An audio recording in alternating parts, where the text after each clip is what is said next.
bridge in search of every bird on the Brooklyn waterfront. She's an avid birder. She's taught birding classes at Brooklyn Botanical Gardens, given lectures in a number of places, including New York Audubon, Brooklyn Public Library, and led a lot of bird walks in Brooklyn Bridge area and Washington Square Park Expo. Now, in addition to being from Cornell, which sparks our interest in birds, she has engaged in a project to develop urban patches. And her urban patch is under the Brooklyn Bridge. Thus her book, in which she has explained she has identified over 175 species under the Brooklyn Bridge. But it's also an effort to get yours and my interest in what can you do to develop your own urban patch where you are and bring in more birds. So we'll see how this goes. Perhaps she can hear you. Let's welcome Heather. I can definitely hear you. I'm going to go ahead and share my screen here. So, okay, I'm going to share my sound. Not that it matters. There we go. Share sound. Okay, I thought I had oh yeah, okay. Well, I thought I added a slide about with the temperature here, and I just wanted to let you know it's 13 degrees and I think it feels like 3. So I know it's cold there, but it's cold here too. So maybe that will make you feel a little bit warmer. And I mean, it is so exciting to hear about your birding community down there at the villages. It makes me miss Florida. I actually started birding in Florida, and I'll talk about that. But really, what you're doing down there is amazing, and sharing birding with the community, documenting the species. And that's kind of what this is about, is this talk is about patch birding. So what is a patch? A patch is a place that you bird almost every day, very regularly. You document the sightings that you see there, and you share it with the community. So really, I'm preaching to the choir here, but I think that it's good to know how important patch birding is. And I also am really excited to hear that you use trip reports, Liz, for the CBC. Believe it or not, I played a huge role in trip reports. I developed a lot of that at Cornell Lab. I work on eBird. So very exciting what you're doing over there. I love to start my talks with this quote from Thoreau, because to me, and I think to everyone, this is kind of why we love birding, right? Because it brings us back to the curiosity that we had as kids, which unfortunately a lot of people lose as they get older. But one good thing about the pandemic is that it's kind of rekindled that curiosity, that childhood curiosity that many of us lose as we get older, to try new things, whether it's birding or cooking or baking, whatever. But anyway, I added birds to this quote: lead such a life as the children that chase butterflies in the meadow and birds. So today's topics, I'm going to take you through a little tour of my patch in Brooklyn, New York, and New York City. And I want to send a big thank you out to Liz Stekenborg, because the whole reason I'm here today is because we met in my patch out in Brooklyn Bridge Park. I was looking at I think a red-tailed hawk on a post, and she was looking at birds too, and we hit it off, and we've even birded since then again on a subsequent visit. And Liz, thank you, and I hope to get down there to bird with you and a lot of you down there at the villages sometime soon. So I'm going to show you my urban patch. I'm also going to talk about how a patch, which a lot of you already know, but how having a place you bird all the time really improves your birding skills.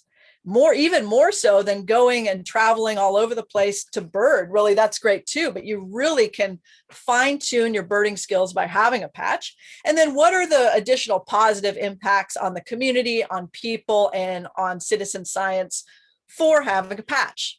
So let's go ahead and dive right into it. I hope the people in the room can hear me, but this is where I started birding. This is in Florida.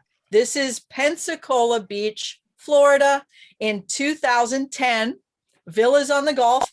I didn't even know what a patch was at the time, but that's when I first noticed birds. There were mute swans with cygnets there. There were coots, there were skimmers, and I just noticed birds in Florida. I was surrounded by them, living on the barrier island that is Pensacola, and having this little pond out my back door. I lived in building A, which is near the top. So on my way to the laundry room, I could pass over there and see that pond, and amazing things were happening in that pond. Hooded mergansers, pied-billed grebes, everything. And then if you just went further out to the beach down at the bottom of the screen, that's Pensacola Beach. It was a whole other world of not only birds, but marine life and, manta rays and all that stuff. So I started my birding in Florida. My mentors were Bob and Lucy Duncan, who some of you may know. They're incredible Gulf Coast birders that took me under their wing. And if you ever get a chance to meet them out on the Gulf Coast in Pensacola, definitely do. I dedicated my book to them because really I wouldn't be here giving this talk if it wasn't for them. In that first patch in Florida, I came across this beautiful bird, the white-throated sparrow. I thought it was something rare. It had, the yellow in front of the bill, and it turned out not to be rare, but it's my favorite bird. Even here, after all these years, that was in 2010, 21, 22 years later, my favorite bird is this white-throated sparrow, and I'm going to play the sound. And for those of you that couldn't hear that, I'm going to try to imitate it here. So it's, I know some of you could do that much better than me, but it's my favorite bird. So I started in Florida. When I went to Brooklyn, I actually lived in Brooklyn before Florida. But when I came back to Brooklyn, I really didn't know what I'd find there. I thought, oh, am I just going to see pigeons?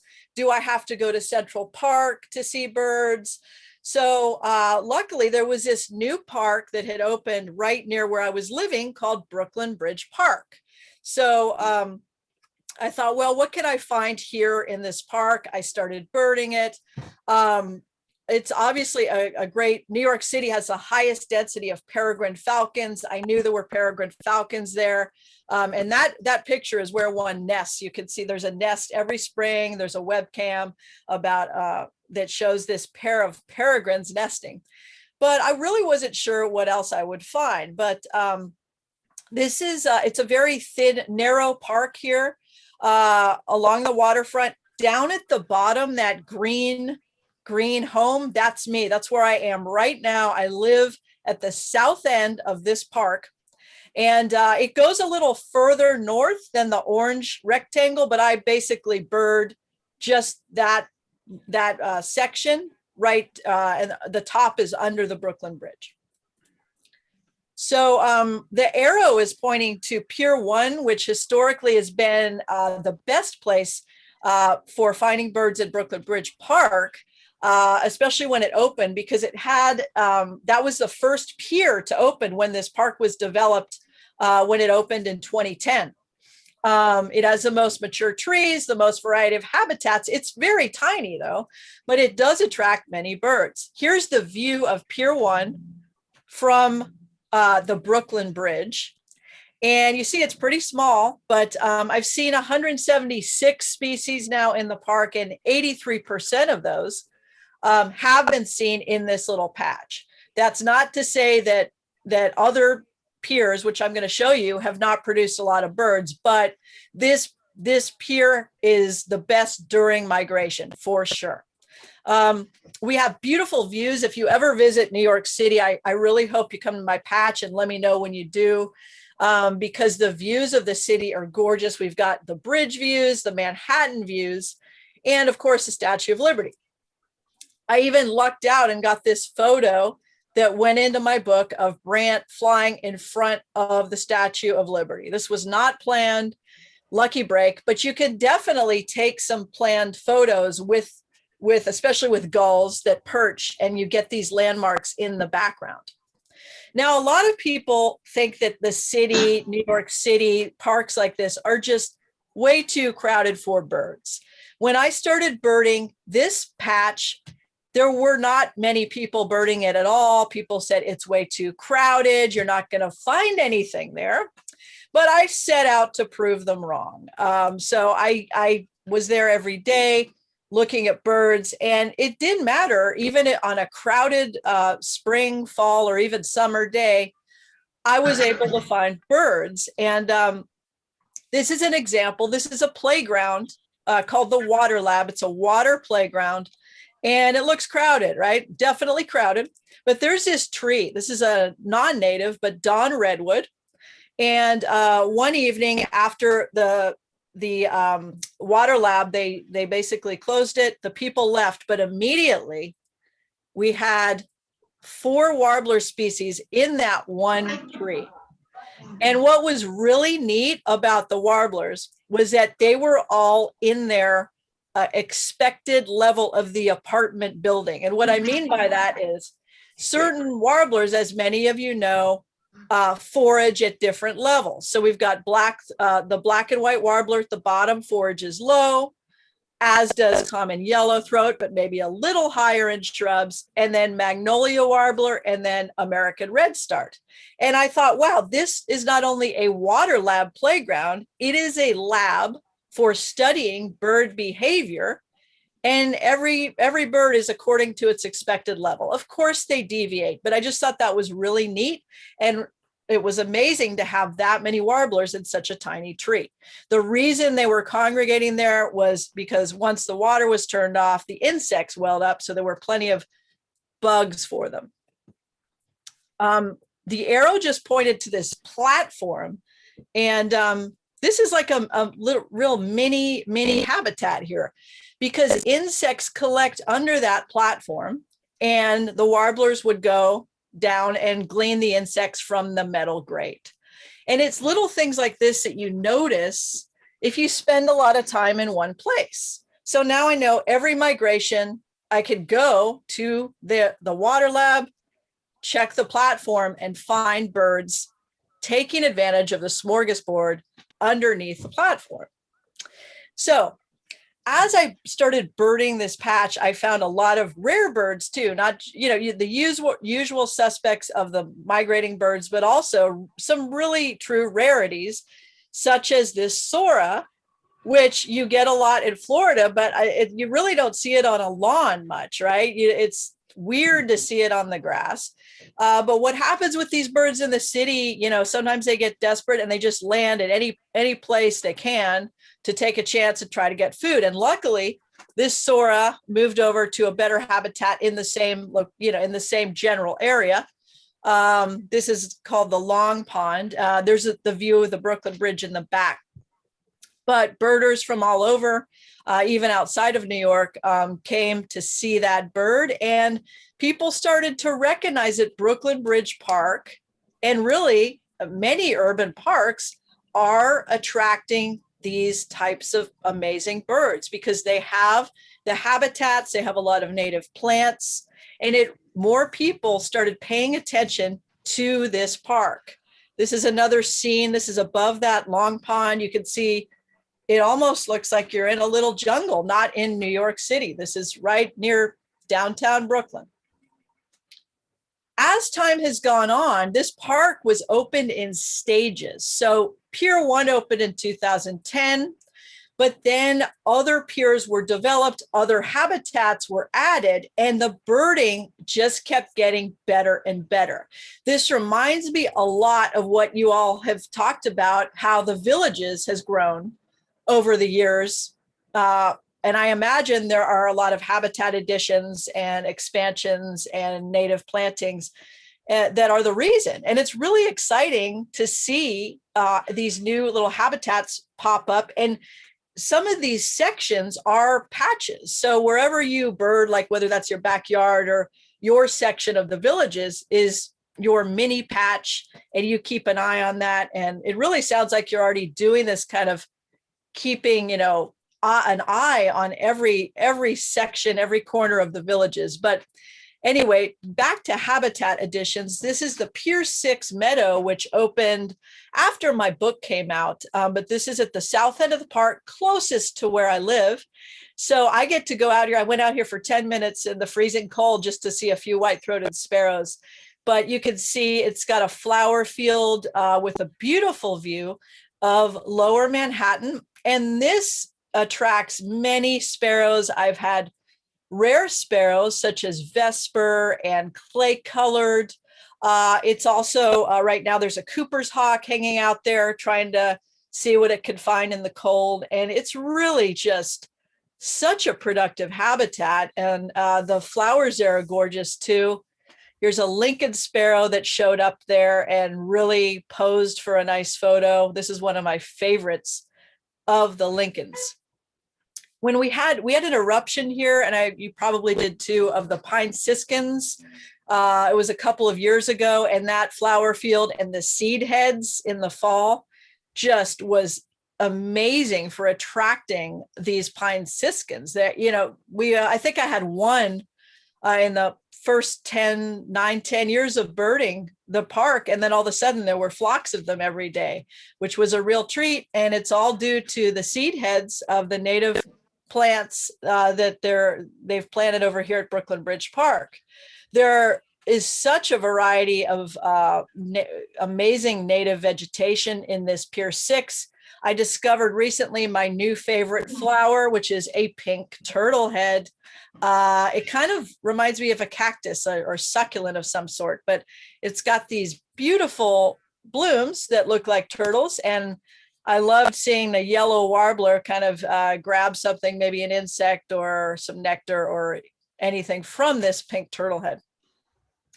And the thing about this flower field is it's low. So urban birding is the cool thing is you can get close. So I notice when I go on trips and stuff, the views, I'm not used to looking at birds from so far away, because here the birds are literally at my feet. This is an example. That bar in front of this blue-winged warbler is a railing that I'm looking down over to photograph this bird. It's lower than my knees. So it's a real treat, this urban patch, and just to know that they're taking advantage, the birds are taking advantage of this vegetation. Other habitats that have opened after Pier 6 flower field was this Pier 3 in July 2018. It's just a wide open lawn surrounded by native vegetation with of course a beautiful view. Now it also has a lot of like props or like logs that are laid, or stones, granite blocks with depressions in them, which the birds use to take baths. So that's important too. You know, I really love the kind of natural bird baths. So you have just these depressions in even in the lawns or in rocks, and that's just a great addition to a patch or to a habitat, is to have these places where the birds are going to hang out and take a bath and look cute for pictures. So before Pier 3 opened, though, the park had a big problem keeping the Canada geese off the lawn. So they tried these fake coyotes. I was duped by it initially. I saw one from a distance because you couldn't go out to the pier. I could just see it from above. I'm like, oh, a coyote. How did a coyote get out there? But of course, it wasn't real, and it didn't really bother the geese at all. And they even tried to put 3D plastic coyotes out. One in the back left is a full-on plastic. Did not work. And here's some Brant. So it's kind of funny to see how these things develop at the patch. And I'm sure you've experienced interesting things as well when new habitats are being formed and what goes on to facilitate that and sometimes keep birds away from that.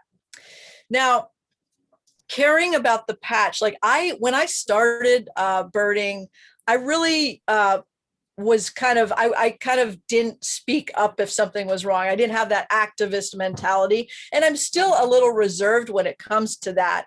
But the more and more I bird, the more and more I see what's going on at my patch, I'm more bold in taking steps forward and saying something and calling meetings with members of the community to try to help the birds and develop relationships. And it's something I never thought I would do.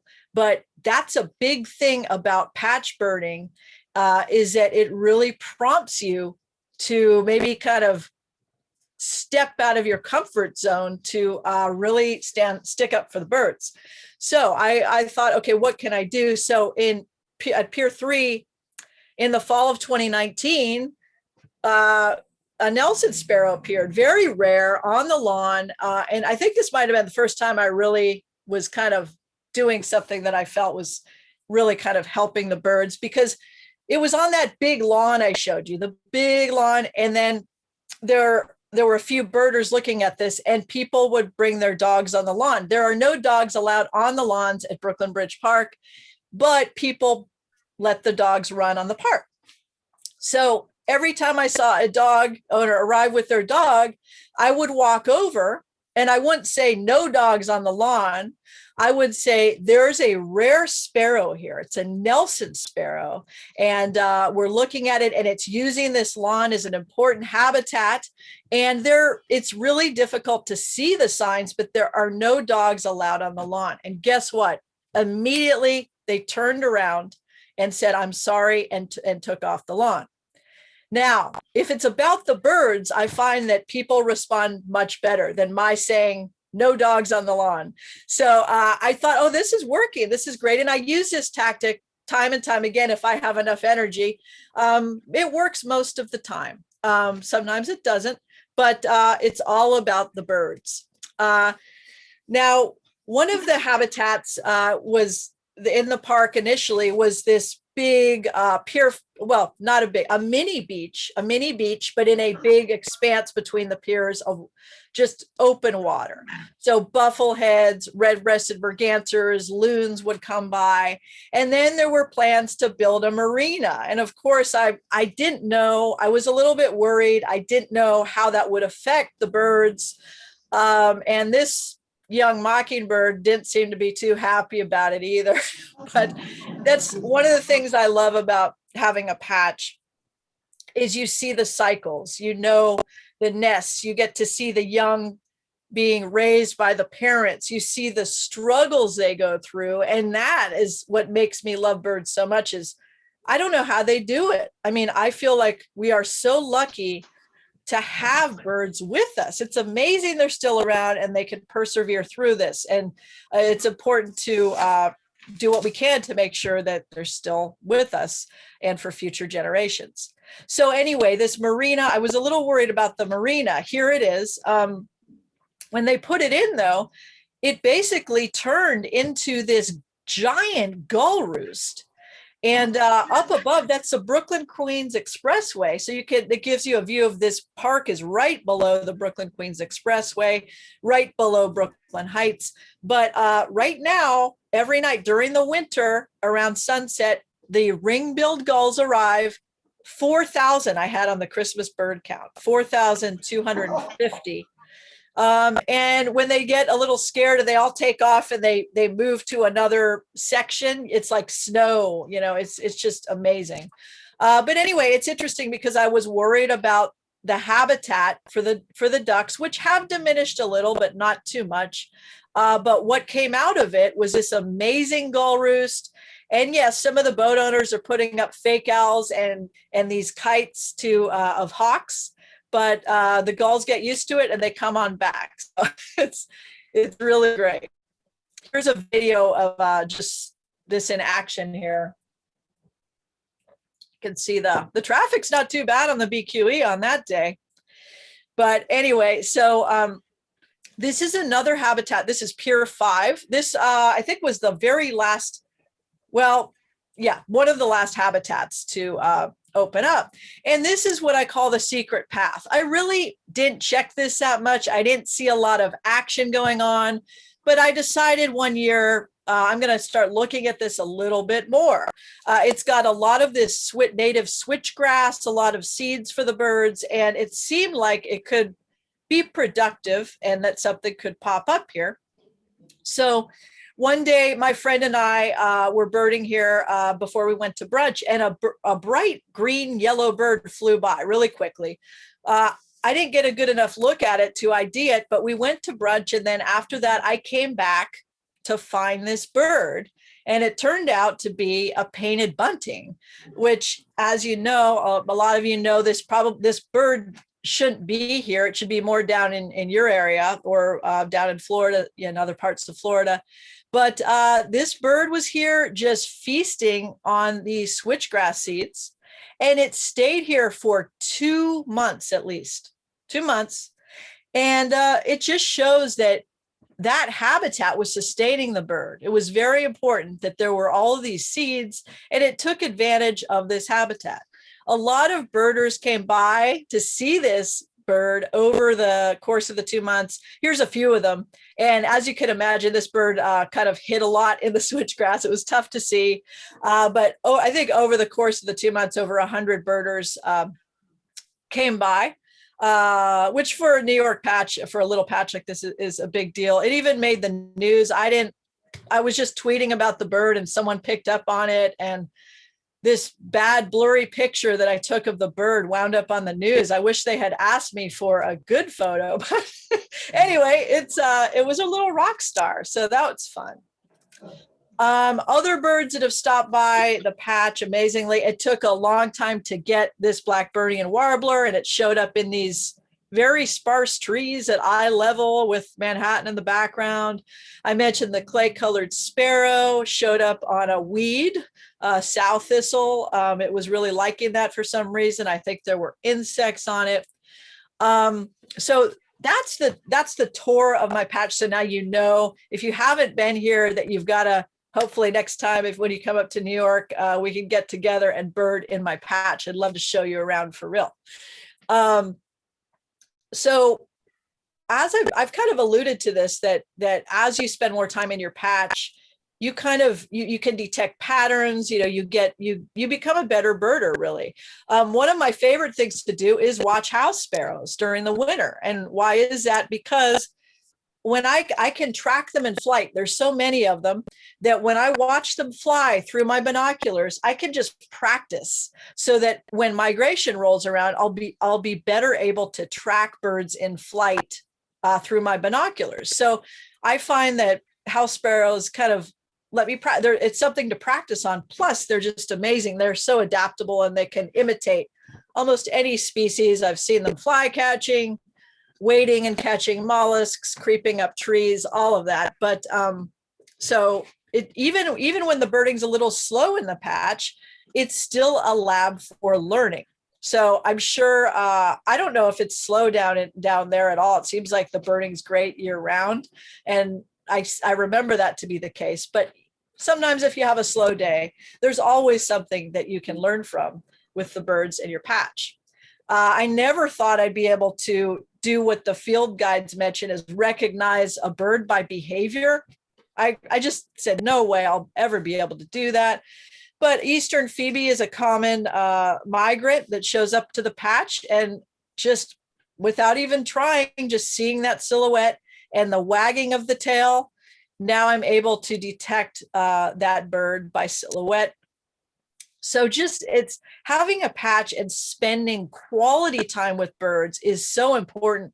When I started birding, it was all about, I was in Florida, I would take trips to go find wood storks and, certain spoonbills and things I wanted to see. And that was amazing.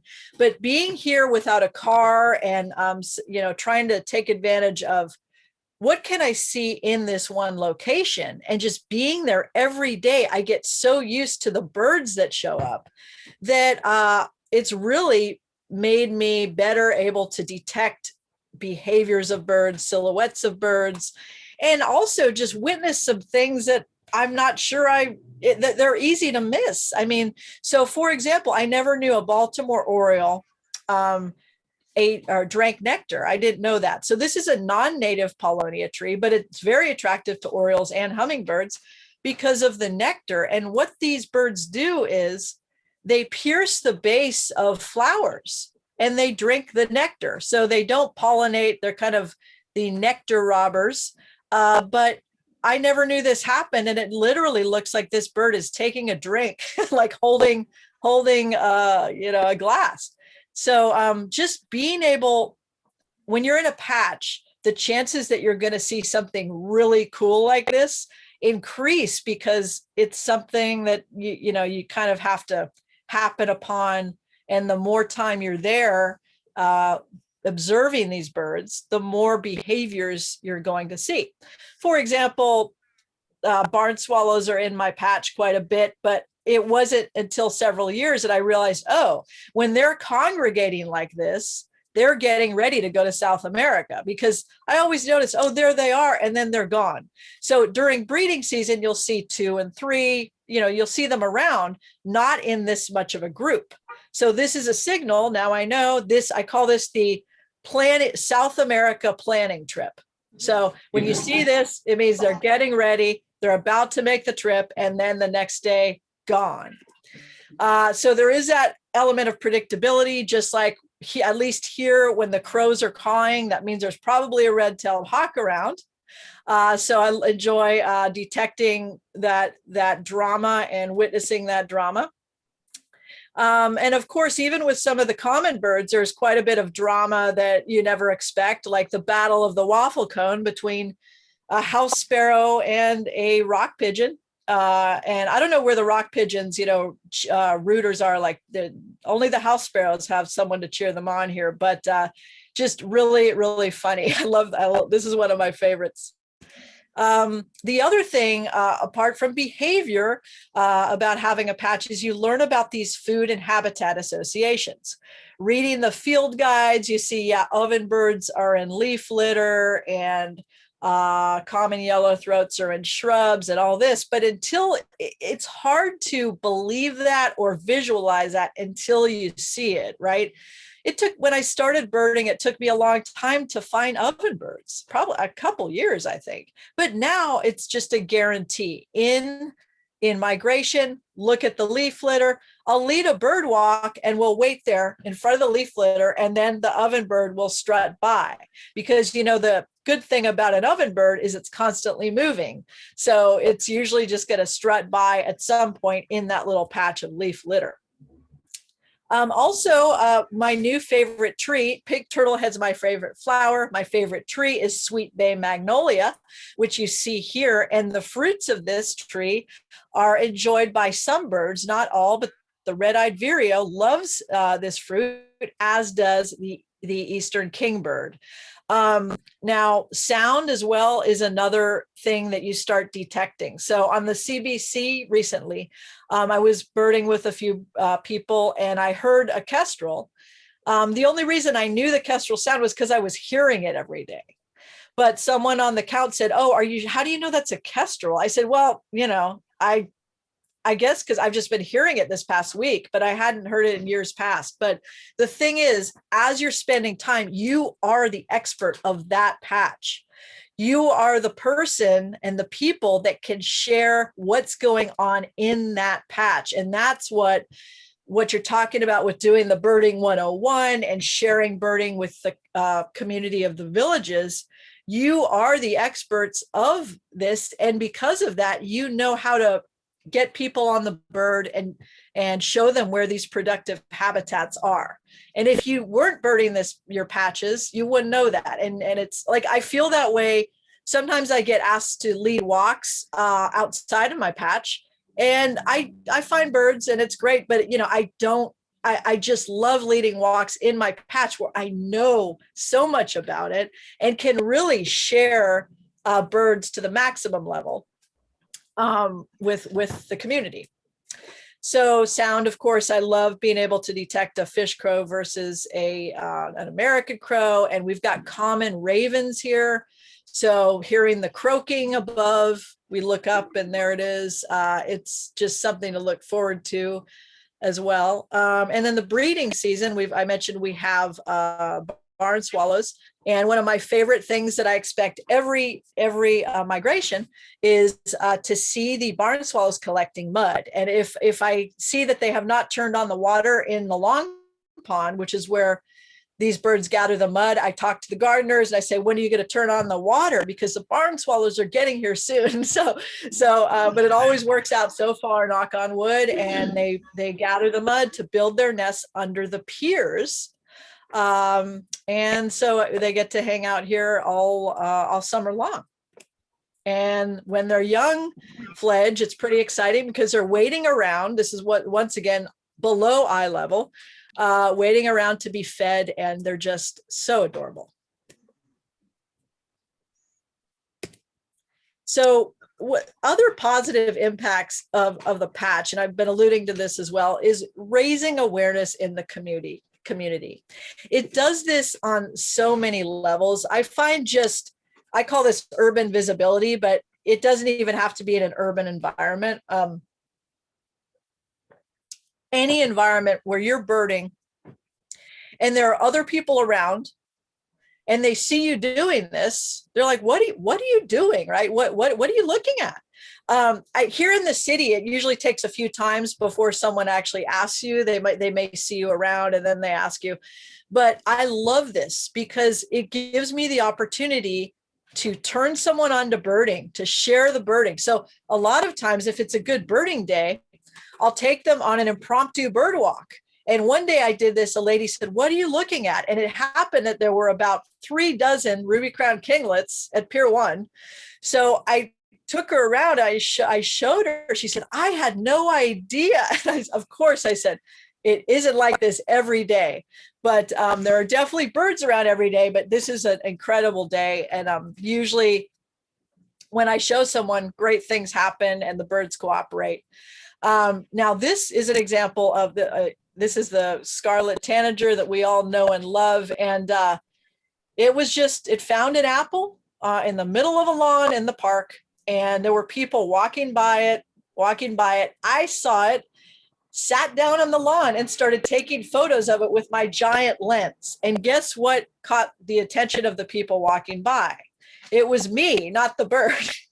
The bird's much more beautiful than I am. But what was great was that because people noticed me, they looked where my camera was aiming and they got to experience this bird eating an apple. So many people had their phones out, they were videoing it, all of this. And then I think it was a year later, someone saw me at a coffee shop. He said, I was there when that red bird was there. And I meant to thank you for that, but I meant to mention it, but I haven't, and I've seen you around, but I'm finally saying something now that really opened my eyes to be paying more attention to the birds of the park. And thank you for that. So the point is just when people see us out birding, it inspires them to be interested in birds. And when they ask us about them, it's our opportunity to really show them something cool. And maybe, who knows what they're going to do. They could be an ally in conservation and activism and protecting habitats. The more people that get in on this, the better it's going to be for the birds, because more people will care. And that's exactly what you're doing at the villages, which we heard in the opening. You're just really sharing it with the community. It's just amazing. The other interesting thing, and this is important, is the people that are creating these habitats. So the gardeners and the landscape people and all of this, they're doing amazing work. Surprisingly, a lot of times they don't know how well it's working. So they do their work, they plant, they get the trees going and they maintain the trees, but a lot of times it's easy for them to miss the birds. I didn't realize this until I started talking to the gardeners, and I would tell them, thank you so much for planting these bayberry because the yellow rump warblers are using them. Or, did you see the nest here in this tree? So I kind of started a dialogue, and then it kind of made them pay more attention to the birds. So we would pass bird reports back and forth. They started telling me that, oh, the scarlet tanager's here, and vice versa. And when I was working on my book, the publisher really wanted a picture of a red-tailed hawk, but they didn't show up in my park much at that point, and I wasn't sure I could get a photo. But these gardeners, this is the group that was on staff when I was doing my book, would see red-tailed hawks every day. But I would always miss it. But they'd say, it was right over here. It was here at Pier 1. But anyway, I eventually did see that red-tailed hawk, which I thought I had a picture of it, but I did see the red-tailed hawk finally. And when I told them, they said, oh, you finally saw it, after a year. But and it did get in the book. It was the very last photo in my book. So that was very exciting, but they helped me find it. And there's just this, a great dialogue with the staff now. And it really, they know how well their work is helping birds.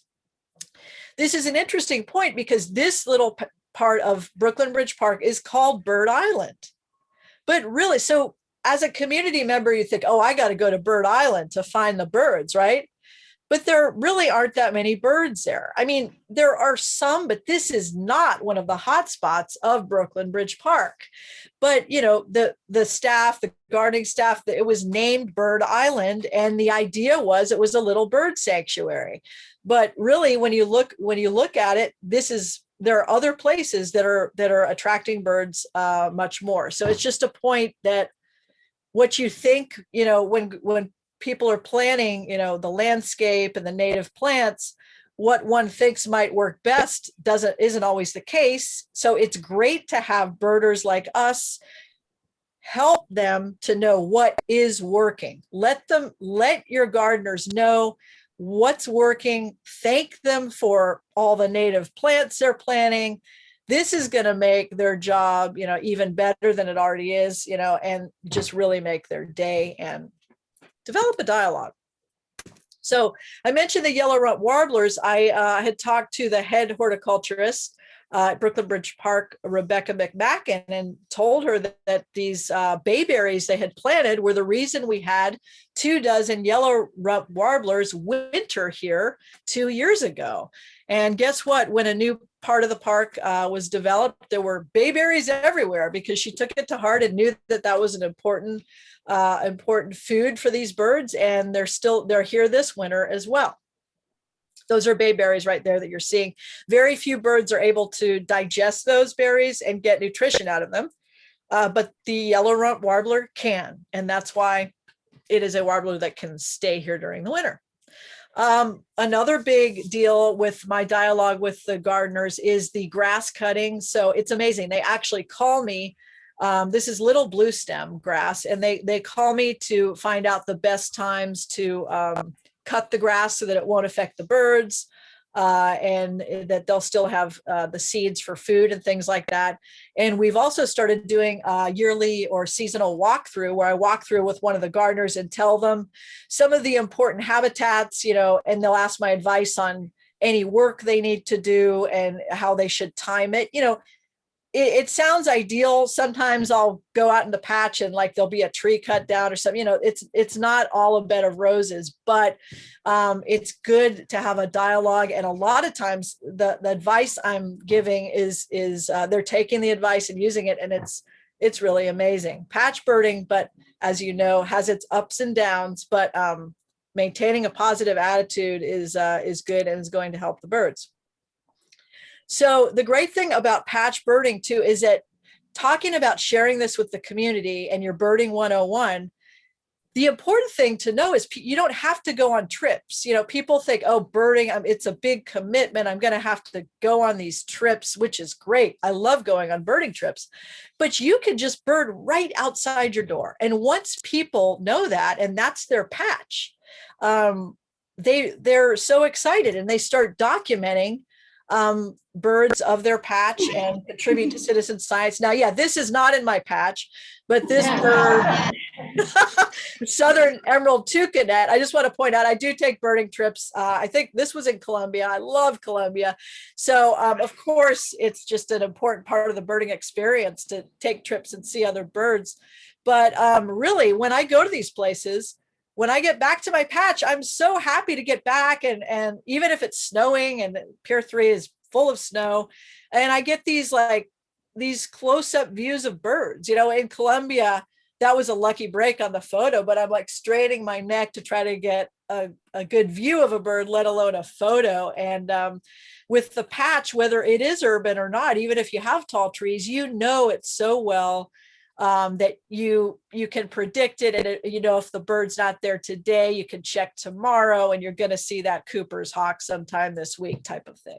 So the other important thing about patch birding is you're filling in data gaps, which I just mentioned. So maybe there may be a little corner of the villages, I don't know, maybe that isn't being birded, heavily birded, but when your birding 101 people come on, you may have someone that's going to fill in that little section of the villages and probably will find a rarity.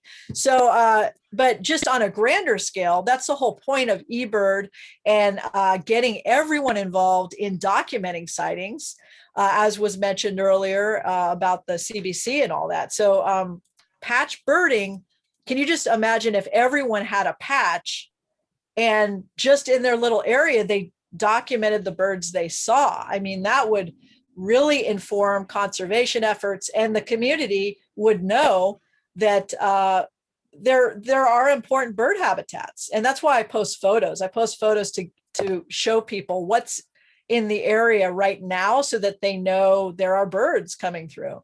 Even if you don't use eBird, I hope you do, of course, because I developed for eBird, but if you don't, and if you're documenting your sighting, someone's going to come around and eventually ask you for it. I did have Landscape Performance or Landscape Architecture Foundation ask me for my data, not only my eBird data, but data on what trees the birds were using in Brooklyn Bridge Park, because they were doing a study on how the urban planning was working in attracting birds, because that was part of the point of planting native trees and all that was to attract birds and pollinators. So it was a great opportunity to be able to share the data with them. So make it be known. If you have a notebook or you're using eBird, let people know what you're seeing, especially decision makers with regard to landscape and habitat protection and all that stuff, because that you can share your data with them, and it can help in a lot of cases. All of this has a snowball effect. As I mentioned, the more people that are doing patch birding, the more we know about the habitats that need to be protected, the more people care about nature. That's it. I mean, a lot of people, they see birds on the internet, on social media. Oh, that's great, but it's not in my neighborhood. Well, they don't see the hawk that's right, perched right across the street, because they're just not in tune to it. But once they realize that this is happening, can you imagine, like, more and more people caring about birds? And like I said, that's why I'm so excited about what you're doing over there with your classes and all of that. The community is going to start to take notice. Same thing. You mentioned you've been on the news, in the paper, the villages and the birds that have been seen at the villages. Same thing here. And there's always new discoveries. I've been doing this for 10 years, and Brooklyn Daily Eagle just discovered me about a year ago and offered to post my photos to share with their readership. So there's always another way to make a dent and push it further to get more people to care about birds. Plus, with a patch, there's always something new to see. I didn't expect, when I was snapping away at this laughing gull, that he was going to be looking at a seahorse. This is a lined seahorse. I basically saw this bird with something in its mouth and thought, oh, I can get a picture of it with a crab in its mouth or something. And then I looked back at my photos and saw this.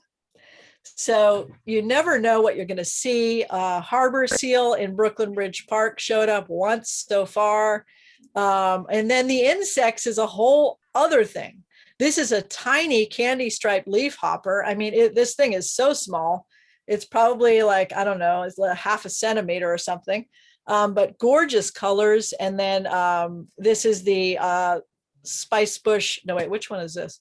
I forget the name. This is the, oh wait, what? Let me go back. So that's oops. This is a spice bush swallowtail caterpillar, which hides between leaves. And I didn't find this, but a gardener said, do you want to see one of these? Because he knew where it was. And he opened up the leaf to show me this spice bush swallowtail. And I spent a lot of time trying to get this photo of a hummingbird clearwing moth. But the insects during the summer, it's amazing when you're going around and looking at the birds that are raising their young in the summer, and then you just kind of see what else is going on in the insect world. It's almost like you're on another planet. But really, the most exciting thing I think about for me in my patch is seeing the ordinary birds doing amazing things. Even a pigeon. I didn't know pigeons could look like turkeys, but I spent some time. This is not photoshopped, but it's not. I was just photographing a pigeon stretching, and lo and behold, it went into a pose. I've seen, I didn't know that American crows ate clams. They actually go clamming. And when it snows, this has happened 2 years in a row, they go and they grab clams and they extract the clams. And then another somewhat sad but interesting is when all the water sources are frozen up, this gray catbird, which yes, there's summer wintering here because we have such good habitat here. But it's a good and a bad thing because it couldn't find water. So it was having to lick droplets from a banister up here. And then on a happier note, this is one getting, feeding on some pollen and a hibiscus, and a yellow-rump warbler, taking advantage of the aphids just traveling down the stem of a plant. Just these things that normal birds, northern mockingbird looking like a roadrunner or something, that you notice, the more you're there, the more you have a chance of seeing this type of stuff. This is a territorial defense with 2 downy woodpeckers. I'd never seen this.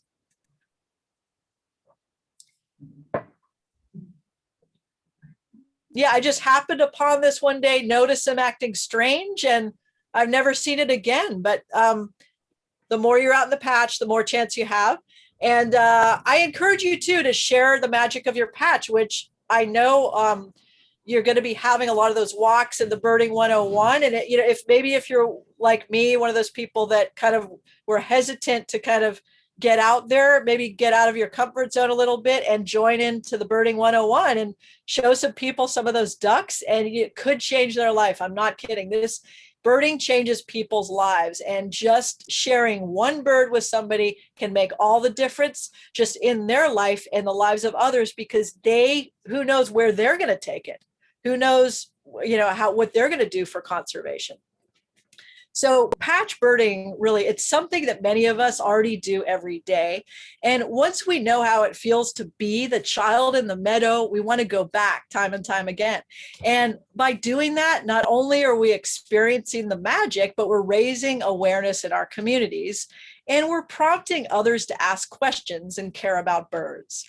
Also, when we record our sightings, whether in eBird or in a journal in Citizen Science, we play an important role in the preservation and the conservation of bird habitats.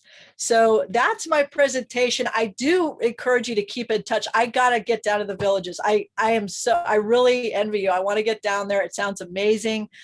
But you can follow me at birdsofbrooklyn.com. That has all my info, my email, my social media accounts. So if you want to send me an email, also you can get my book. I'm working on a new book on how to find birds, I'm definitely coming down to Florida to try to get some photos of bald eagles and stuff. So anyway, that is my presentation. Keep in touch at Birds of Brooklyn. I'm going to look in the chat now for some questions.